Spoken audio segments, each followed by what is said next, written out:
السلام علیکم، شرح دستور سے میں ہوں عبد القیوم صدیقی اور آپ ہیں AQS کے ساتھ۔ کراچی پاکستان کا اکنامک ہب، دعوے تو بہت ہیں لیکن روشنیوں کا وہ شہر اب تاریکیوں میں ڈوبا ہوتا ہے۔ ان تاریکیوں کا ذمہ دار کون ہے؟ بہت سارے مسائل ہیں اور ان مسائل کے حوالے سے سپریم کورٹ آف پاکستان نے بھی جو کے الیکٹرک کا توانائی بجلی فراہم کرنے کا جو ایشو تھا اس حوالے سے از خود نوٹس لیا تھا۔ بہت سارے لوگ یہ ساری باتیں کرتے ہیں، کوئی کسی کو ذمہ دار ٹھہراتا ہے، کوئی کسی کو ذمہ دار ٹھہراتا ہے، تو ہم نے بھی اس معاملے کو جو ہے تھوڑا سا انویسٹیگیٹ کرنے کی کوشش کی اور ہماری جو انویسٹیگیشن ہے اس میں کیا کیا کچھ سامنے آیا شیئر کرتے ہیں آپ کے ساتھ۔ ملک بھر میں گردشی قرضوں کا معاملہ جو ہے وہ ہر کوئی سنتا ہے، جسے سرکولر ڈیٹ بھی کہتے ہیں، اور اس پر گزشتہ دنوں سپریم کورٹ کی جانب سے بھی کراچی میں لوڈ شیڈنگ کے مسئلے پر از خود نوٹس لیا گیا تھا اور کے الیکٹرک انتظامیہ سے جو ہے وہ اس حوالے سے جواب بھی طلب کیا گیا۔ اور اسی تسلسل میں اہم خبر ہم آپ کے ساتھ شیئر کرتے چلیں، وہ یہ ہے کہ اب حکومت جو ہے اس کی جانب سے سپریم کورٹ آف پاکستان کو ان کیمرہ بریفنگ جو ہے وہ دی جائے گی۔ وفاقی حکومت کی طرف سے جو بھی تفصیلات فراہم کی جائیں گی فاضل عدالت کو اس پر تبصرہ ذرا قبل از وقت ہے، تاہم کراچی میں لوڈ شیڈنگ اور سپلائی اور ڈیمانڈز میں جو دیگر عوامل ہیں اس کا پس منظر جو ہے وہ بھی جاننا ضروری ہے۔ ہماری انویسٹیگیشن اور دستیاب معلومات کے مطابق اس سال کراچی میں بجلی کی سپلائی اور ڈیمانڈ میں گیپ کی بڑی وجہ جو تھی وہ کے الیکٹرک کو ایندھن کی کمی اور عدم دستیابی تھی۔ کے الیکٹرک کو عین گرمیوں میں یومیہ بنیادوں پر 2800 سے 4500 میٹرک ٹن فرنس آئل کی مقدار چاہیے تھی،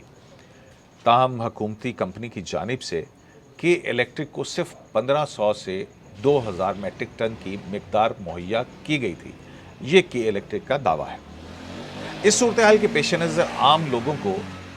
لوڈ شیڈنگ کی صورت میں پریشانی کا سامنا کرنا پڑا۔ ظاہر ہے فیول نہیں مل رہا تھا، سپلائی نہیں بن رہی تھی، توا نہیں بن رہی تھی، تو لوڈ شیڈنگ تو لوگوں کی مزری سی۔ یہاں ایک اہم سوال یہ پیدا ہوتا ہے کہ اگر کے الیکٹرک کو معلوم تھا کہ بجلی کی پیداوار کے لیے فرنس آئل چاہیے ہوگا تو کیا اس کی خریداری کے لیے مناسب وقت پر آرڈرز دیے گئے یا نہیں دیے گئے؟ ہماری جو انویسٹیگیشن ہے اس کے مطابق متعلقہ سرکاری کمپنیوں کو کے الیکٹرک کی جانب سے مطلوبہ ایندھن کی مقدار کی خریداری کے لیے آرڈرز کے سلسلے میں مطلع کر دیا گیا تھا۔ اس حوالے سے جنوری 2020 میں خط بھیجا گیا تھا اور جون 2020 تک اس خط و کتابت کا سلسلہ چلتا رہا، تا وقت کہ cabinet committee on economic affairs نے 20 جون کے اجلاس میں فرنس آئل کی درآمد کرنے کی جو حکومتی کمپنی تھی اس کو اجازت دے دی۔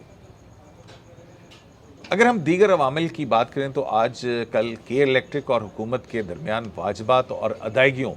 پیبلز اینڈ ریسیویبلز کا تصفیہ جو ہے تصفیہ طلب حل اب جو ہے وہ ناگزیر ہو چکا ہے،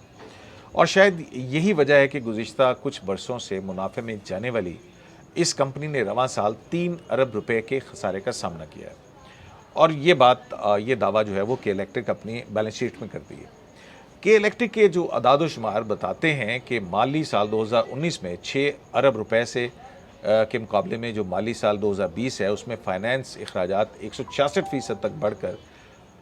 جو ہے وہ 16 ارب سے زائد ہو چکے ہیں، اور جو ٹیرف ڈیفرینشیل کلیمز اور واٹر سیوریج بورڈ سے واجبات کی مد میں وفاقی اور صوبائی حکومتی اداروں سے نیٹ بنیادوں پر 80 ارب روپے وصول کرنا ہے۔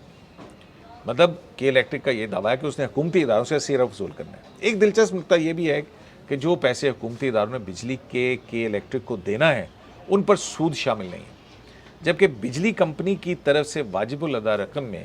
سود شامل کرنے کے بعد 200 ارب روپے سے زیادہ کے واجبات کا تقاضا ظاہر کیا گیا ہے۔ بظاہر یہی وجوہات ہیں کہ شنگھائی الیکٹرک کمپنی کی جانب سے کے الیکٹرک کی خریداری میں رکاوٹ معلوم ہوتی ہیں۔ 2005 میں نجکاری کے بعد سے لے کے کے الیکٹرک نے اب تک تقریباً 330 ارب روپے سے زائد کی سرمایہ کاری کی ہے، جس کے عوض تقریباً 55 ارب روپے بعد از ٹیکس منافع کمایا گیا ہے۔ مالی سال 2020 میں 55 ارب روپے کی سرمایہ کاری کی گئی، تاہم کمپنی کو درپیش مسائل کے باعث تقریباً 3 ارب روپے کا خسارہ برداشت کرنا پڑا ہے۔